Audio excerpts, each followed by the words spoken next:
जय हिंद साथियों, स्वागत है आप सबका आपके अपने चैनल एग्जाम नगरी में।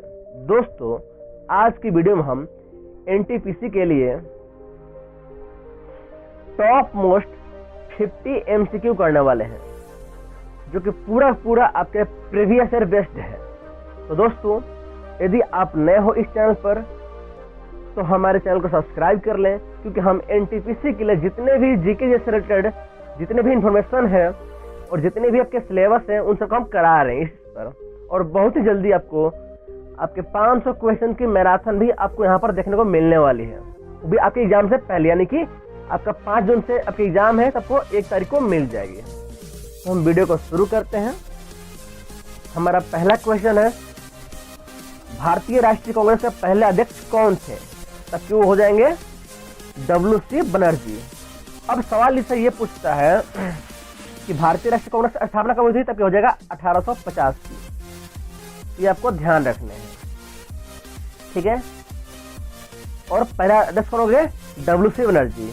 अब यहाँ पर है कि महात्मा गांधी जी, तो सवाल ये पूछता है कि महात्मा गांधी जी कौन से अधिवेशन में शामिल हुए थे? तब हो जाएगा बेलगाम अधिवेशन। एकमात्र यही अधिवेशन है जिसके ये अध्यक्ष रहे हैं महात्मा गांधी जी। कौन सा? बेलगाम अधिवेशन 1924 को ध्यान रखना है। आगे बढ़ते हैं। सुभाष चंद्र बोस ने आजाद हिंद फौज की स्थापना कहाँ की थी? सबका सही आंसर है सिंगापुर। सवाल ये पूछता है कि ये कब की थी? तब का आंसर हो जाएगा 1943। सबको ध्यान रखना ये। हालांकि कुछ जगह पर ये आपके 1942 भी देता है। तो अगर आपको ऑप्शन में दोनों में से कोई भी मिले, 1942 या 1943, आपको मार देना है। अगर दोनों मिलता है, 1943 भी और 1942 भी, तब आपको 1942 ही क्लिक करना है। अदरवाइज दोनों में से कोई भी मिल रहा है तो आप उसको सही कर सकते हैं। आगे बढ़ते हैं।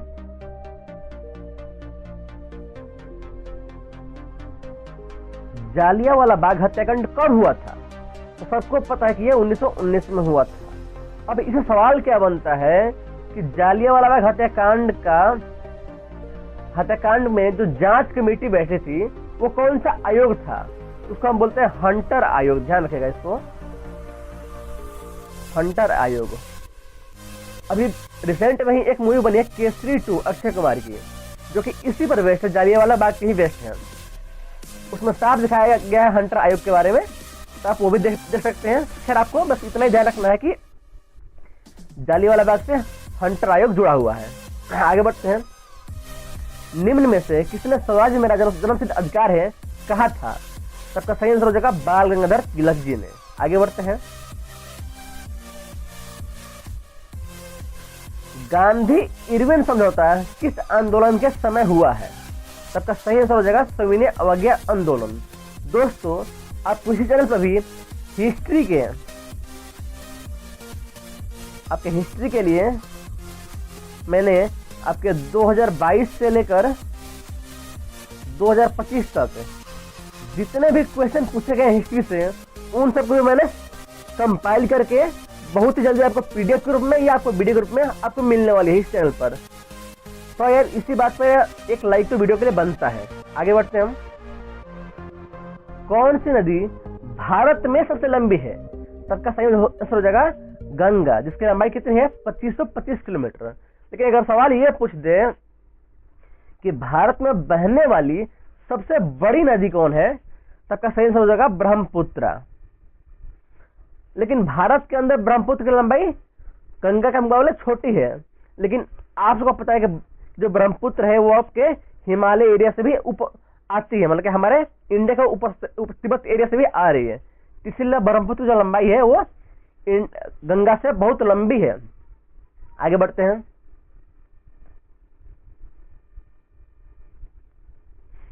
भारत में ट्रॉपिकल वर्षा मुख्यतः किस मौसम में होती है? सबका सही आंसर है मानसून में होती है ट्रॉपिकल वर्षा। ध्यान रखिएगा इसको। आगे बढ़ते हैं। सतपुड़ा पर्वत श्रेणी कहाँ स्थित है? सबका सही आंसर हो जाएगा मध्य प्रदेश के अंदर है। जो सतपुड़ा पर्वत श्रेणी है ये आपका MP के अंदर है। आगे बढ़ते हैं। खारी बावड़ी बाजार प्रसिद्ध है, वो कहाँ पर है? तो आपका सही आंसर है दिल्ली के अंदर है। आगे बढ़ते हैं। भारत में सबसे अधिक वर्षा वाला सबसे अधिक वर्षा किस राज्य में होती है? तो आपका सही आंसर है मेघालय के अंदर। अगर स्थान पूछ दे तो हो जाएगा आपका मौसिन राम।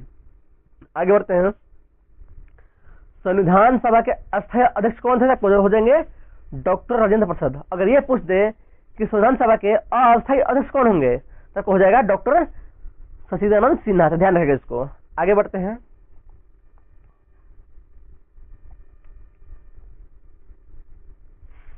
भारतीय संविधान के किस अनुच्छेद में मौलिक अधिकार दिया गया है? तो आपका सही आंसर हो जाएगा अनुच्छेद 1235 के अंदर। आगे बढ़ते हैं। भारत का राष्ट्रपति कितने वर्षों के लिए चुना जाता है? तो आपका बिल्कुल सही आंसर है 5 वर्ष। आगे बढ़ते हैं। और राष्ट्रपति से भी जितने भी अनुच्छेद हैं आपके होते हैं 52 से 61। इसका एक ट्रिक है, पकानी को का द्वियोदशम। तो ध्यान रखिएगा इस ट्रिक को, पकानी को का द्वियोदशम। आगे बढ़ते हैं।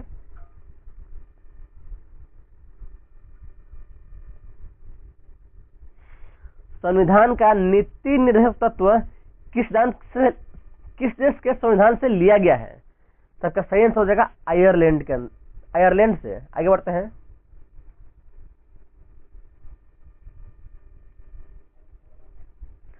संविधान के किस भाग में पंचायतों का उल्लेख है? तो आपका सही आंसर है भाग 9 के अंदर।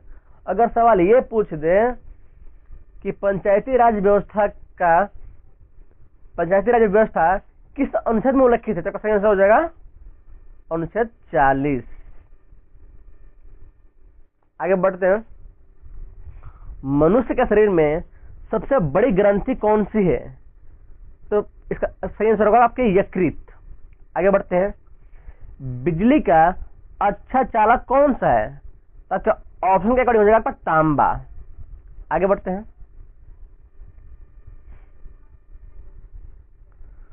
शुद्ध जल का पीएच मान क्या होता है? तो आपका सही आंसर है 7। नेक्स्ट, कौन सा विटामिन सूरज की रोशनी में मिलता है? बहुत इजी सवाल है, विटामिन डी। आगे बढ़ते हैं। डीएनए की खोज किसने की थी? तो आपका सही आंसर है वाटसन और क्रिक ने। आगे बढ़ते हैं। भारत में सबसे अधिक रोजगार किस क्षेत्र में है? तो आपका सही आंसर हो जाएगा कृषि। लेकिन अगर ये बोल दे कि भारत में जो जीडीपी है उसमें सर्वाधिक योगदान कौन सा सेक्टर सा है? तो आपका सही आंसर हो जाएगा सेवा। तो ध्यान रखिएगा इसको। आगे बढ़ते हैं। हर घर जल योजना किस मंत्रालय के अधीन है? तो आपका सही आंसर है जल शक्ति मंत्रालय। आगे बढ़ते हैं। भारत में बजट किसके द्वारा प्रस्तुत किया जाता है? तो आपको हो जाएगा वित्त मंत्री। और अभी वर्तमान में वित्त मंत्री कौन है? हमारे निर्मला ताई जी हैं। आगे बढ़ते हैं। बैंक को आरबीआई से पैसा उधार लेने पर जिस दर से ब्याज देना होता है उसे वो क्या कहलाता है? तो हो जाएगा रेपो रेट। और देखो यार, यहाँ पर जो चारों ऑप्शन है, repo rate, bank rate, cash reserve ratio और स्टैट्यूटरी लिक्विड रेशियो, यानी कि SLR और ये CRR और ये BR और ये RR, ये चारों होती हैं आपके मात्रात्मक नीतियां।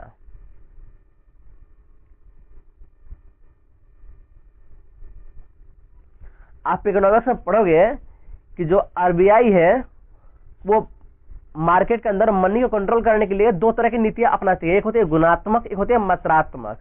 ये चारों आपके मात्रात्मक हैं। इनमें ही आपके आरबीआई जो है वो कमी करके या बढ़ा करके वो कैश जो मार्केट में जो पैसा है उसको वो कंट्रोल करती है। आगे बढ़ते हैं। रोजगार गारंटी योजना यानी कि मनरेगा किस वर्ष शुरू हुई थी? तब हो जाएगा 2005 के अंदर। आगे बढ़ते हैं।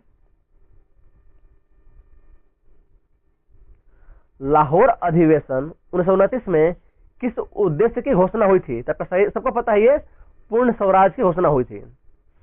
और ये बताइए कि इस अधिवेशन में कांग्रेस के अध्यक्ष कौन थे? तब हो जाएगा PT जवाहरलाल नेहरू। तो ध्यान रखिएगा इसको, जवाहरलाल नेहरू जी। आगे बढ़ते हैं। भारत छोड़ो आंदोलन कब प्रारंभ हुआ है? तो क्या हो जाएगा 1942। और भारत छोड़ो ये नारा किसने दिया है, तब हो जाएंगे वो महात्मा गांधी जी। ठीक है, आगे बढ़ते हैं। सविनय अवज्ञा आंदोलन की शुरुआत कहां से हुई थी, तो इसका सही आंसर होगा आपका साबरमती आश्रम से हुई थी। आगे बढ़ते हैं। रेजिमेंटल केंद्र पर 1857 में सबसे पहले विद्रोह किसने किया था, आपको हो जाएगा मंगल पांडे। आगे बढ़ते हैं। इनकलाब जिंदाबाद का नारा किसने दिया था, तो सही आंसर होगा भगत सिंह।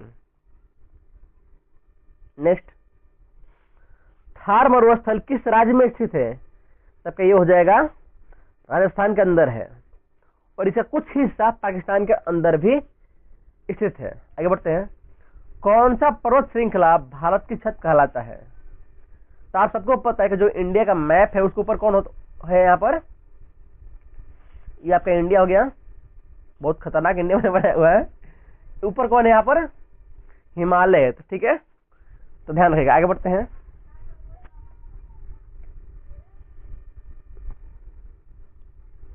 भारत में नीली क्रांति का संबंध किससे है, तो क्या हो जाएगा मत्स्य पालन। आगे बढ़ते हैं। भारत का एकमात्र सक्रिय ज्वालामुखी कहां पर स्थित है, तो क्या हो जाएगा अंडमान द्वीप पर, और इस वहां पर उस द्वीप का नाम क्या है, वैरन द्वीप। तो अंडमान के अंदर एक वैरन द्वीप है, वहीं पर आपका हमारा सक्रिय ज्वालामुखी है। आगे बढ़ते हैं हम। कौन सी झील खारे पानी की झील है, सबका सही आंसर है चिल्का झील। आगे बढ़ते हैं। भारतीय संविधान में धर्मनिरपेक्ष शब्द कब जोड़ा गया है, तो क्या हो जाएगा 1976 में। अच्छा, मुझे आप लोग कमेंट करें कि इस प्रधानमंत्री कौन थे, और वो कौन थे नहीं बल्कि वो थी, तो कौन थी, उनको हम बोलते हैं आयरन लेडी भी। तो आप कमेंट करें कि वो कौन थी। आगे बढ़ते हैं।